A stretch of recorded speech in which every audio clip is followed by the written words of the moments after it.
Hello दोस्तों, welcome to ICM channel. हम सब बात करने वाले हैं दो स्टॉक के बारे में। पहला आपका है बजाज फाइनेंस, दूसरा आपका रिलायंस इंडस्ट्रीज। जानते हो कि ऐसे तो आपको जो बजाज फाइनेंस में तो यहाँ पे ब्रोकर ने टारगेट दिया, उसके बारे में डिस्कस करेंगे और जानेंगे कि यहाँ पे क्या बाई करना चाहिए, क्या सेल करना चाहिए, दोस्तों भी यहाँ पे डिस्कस करने वाले हैं।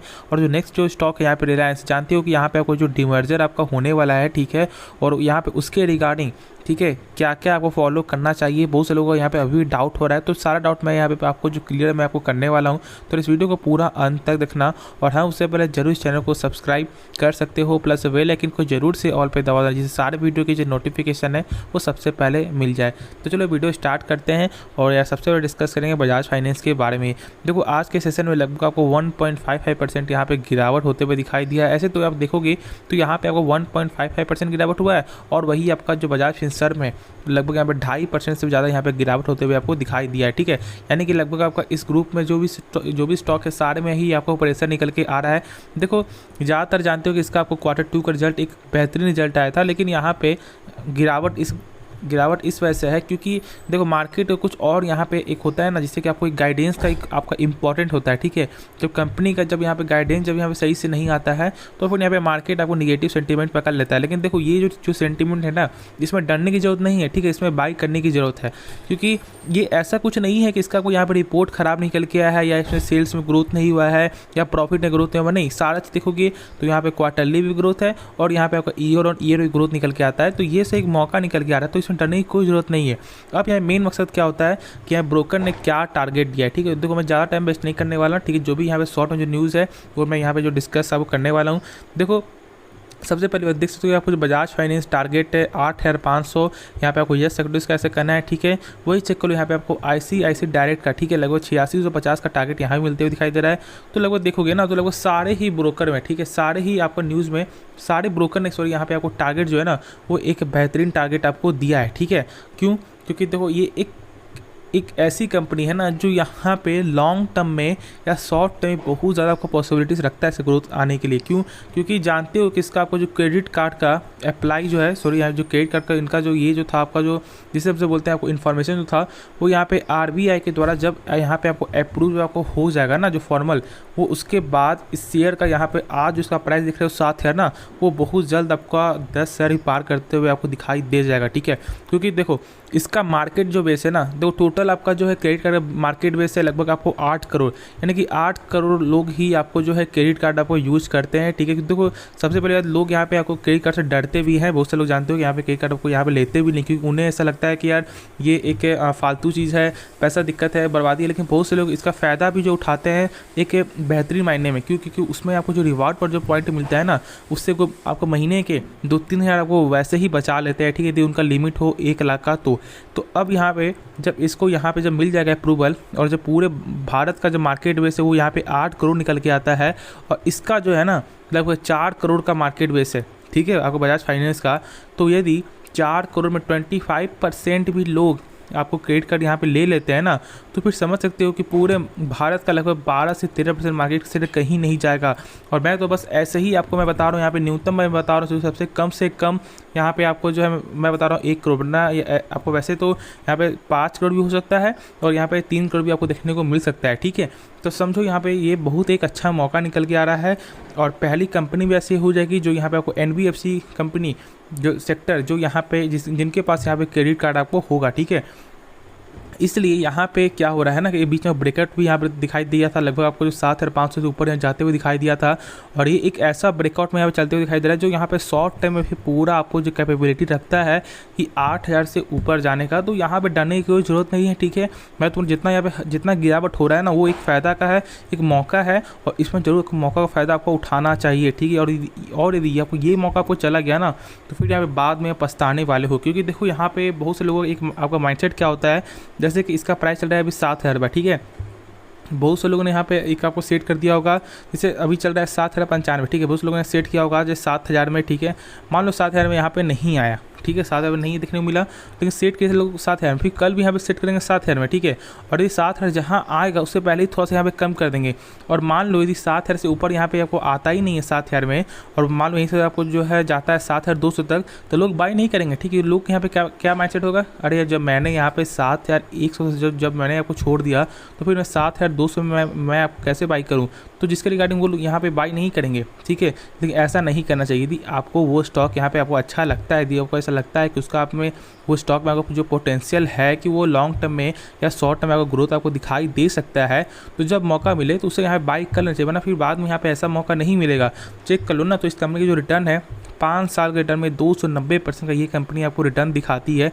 तो ऐसा मत समझना कि ये एक छोटी मोटी कंपनी है, ऐसा कोई यहाँ पे आपको वैल्यू नहीं है। यदि आप यहाँ पे जो रिटर्न के बेस पे भी यदि आप किसी से को जज करते हो ना, तो इसका यहाँ पे रिटर्न भी देख सकते हो, लगभग 290% का यहाँ पे रिटर्न है, ठीक है। तो आप खुद समझ में आपको आ गया कि ये कैसी कंपनी है। और मार्केट कैप भी देख लोगे तो लगभग 4.29 लाख करोड़ का मार्केट कैप है।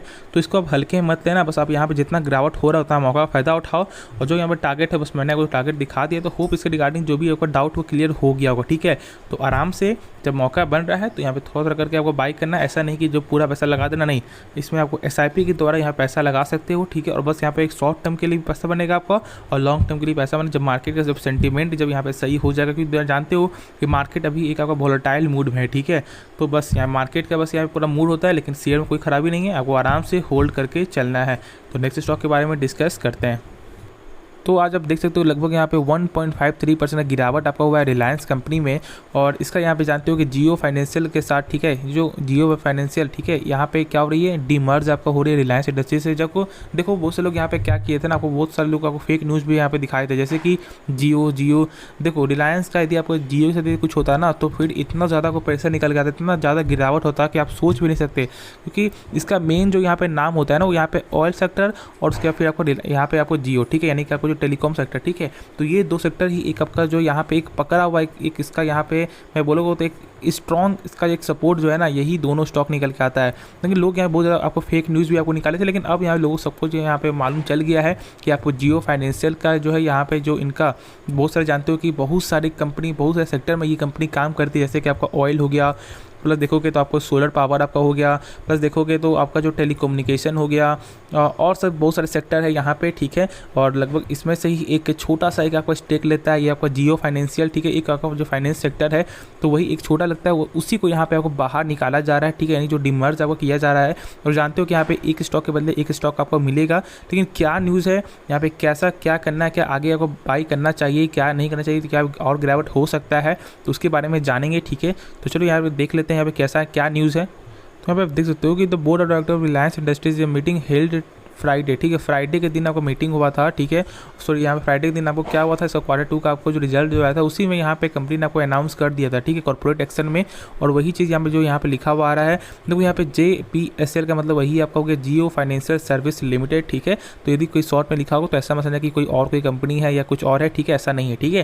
देखो यहाँ पे आपको आगे चेक कर लो, तो यहाँ पे क्या JSPL plan to launch consumer and merchant lending business while continue to evaluate organic growth, joint venture partnership as well as inorganic opportunity in insurance, asset management and digital broking segment, it said।